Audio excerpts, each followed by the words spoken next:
আপনি রাজনীতি করেন না? মানুষ অনেকে অনেক সময় আমার জিজ্ঞেস করে, ভাই আপনি রাজনীতি করেন তো কোন দলের সাপোর্ট করেন? আমি তাদেরকে লাউড অ্যান্ড ক্লিয়ার একটা কথা বলতে চাই, ভাই নিজের খাইয়া নিজের পরিয়া আমি আরেকজনের পাও চাটাচাটি কেন করব?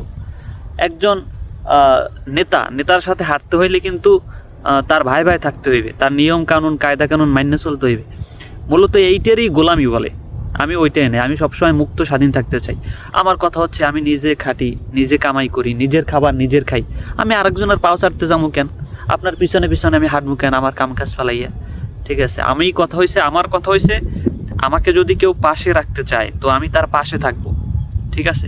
কিন্তু আমাকে যদি তার পিছনে পিছনে হাঁটাইতে চায় আমি হাঁটবো না। আমি হয়েছে সেই মানুষ। এখন চামচামি গোলামি আর নেতামি, ঠিক আছে, এইগুলার নামই হয়েছে রাজনীতি। এতটুকু তো ক্লিয়ার। আমি এতটুকু বয়সে আমার এতটুকু বোঝা শেষ। তো আমাকে অনেক সময় অনেক জায়গায় বলে, বন্ধু আয়, ওই জায়গায় একটা সভা আছে, সবাই যাই। ওই জায়গায় একটা মিছিল আছে, মিছিলে যাই, কিছু টাকা দেবে না।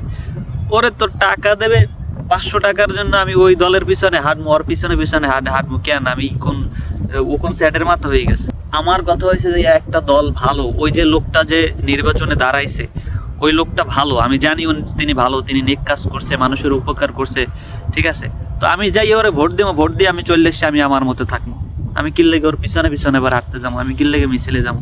আমার তো দরকার নেই, কোনো মিছিল দেওয়ার দরকার নাই তো, কোনো সভা ডাকার দরকার নাই তো। একজন লোক সে ভালো, সে যদি সমাজের কাজ করে, সমাজের উপকার করে, তো ওটা তো এমনিতেই প্রকাশ পাইবে না। ধরেন আমার একটা এলাকায় আমি থাকি, সেই আমার এলাকায় একটা ব্রিজ হইতেছে বা ছোটো মোটো একটা কালভার্ট হইতেছে, তো আমি তো দেখবো ওই কালভার্টটা বানাইতেছে কে, ঠিক আছে। অবশ্যই সে দেশের উন্নতি করতেছে, তো পরবর্তীতে আমরা তারই চাইবো। কিন্তু না, মানুষ আজকালকে যারা রাজনীতি করে, যারা নেতা আছে, সবাই কি করে, তারা নিজেরা নেতা হইতে চায়।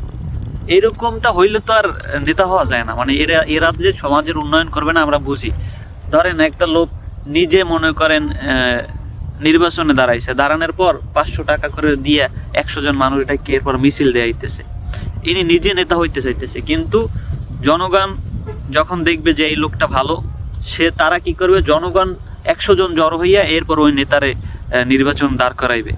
কিন্তু এরকমটা খুব কমই দেখা গেছে যে অমুক লোকটা ভালো, তারে নির্বাচনে দাঁড় করাইছি, এলাকার মানুষ তারে নির্বাচনে দাঁড় করাইছে। কিন্তু না, এলাকার মানুষ কাউরে দাঁড় করায় না, আমি নিজে দাঁড়াইছি, আমার টাকা আছে। অধিকাংশ সময় আপনি বাংলাদেশে দেখবেন যদি কোনো মেম্বার ভোটে দাঁড়ায়, তার ধন সম্পদ আছে অনেক, ঠিক আছে। এই জন্য সে দাঁড়াইতে পারছে, কারণ সে মানুষের 500 টাকা দিতে পারছে, জেলাপি খাওয়াইতে পারছে, মিষ্টি খাওয়াইতে পারছে, এই জন্য সে দাঁড়াইতে পারছে। কিন্তু একজন গরিব ব্যক্তি যে ভালো, অথচ দেখেন একজন মসজিদের ইমাম যে 2000 টাকা বেতনে চাকরি করে, সে কখনো নির্বাচনে দাঁড়াইতে পারে না, ঠিক আছে, সে দাঁড়াইতে পারে না। অথচ মানুষের উচিত যে এই ব্যক্তি ইমাম, ঠিক আছে, নামাজ পড়ায়, এ ভালো, ঠিক আছে, এদের দ্বারা অন্যায় কাজ করা সম্ভব না, সুতরাং এর দাঁড় করাই। কিন্তু মানুষ এরকম ভাবে নিজেরা, এলাকার মানুষ নিজেরা একজনের দাঁড় করায় নাই।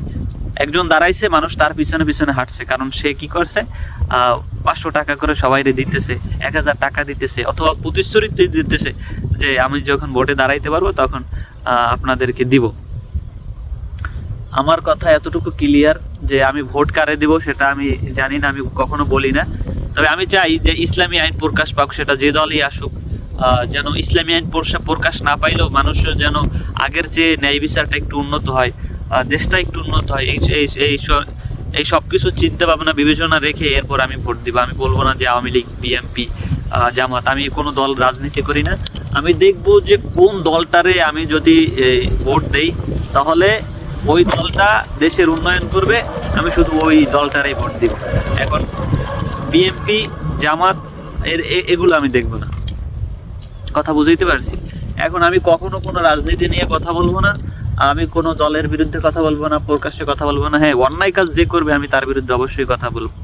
তো আমার জন্য দোয়া করুন ভাই, বক বেশি করলাম। আসসালামু আলাইকুম রহমতুল্লাহ।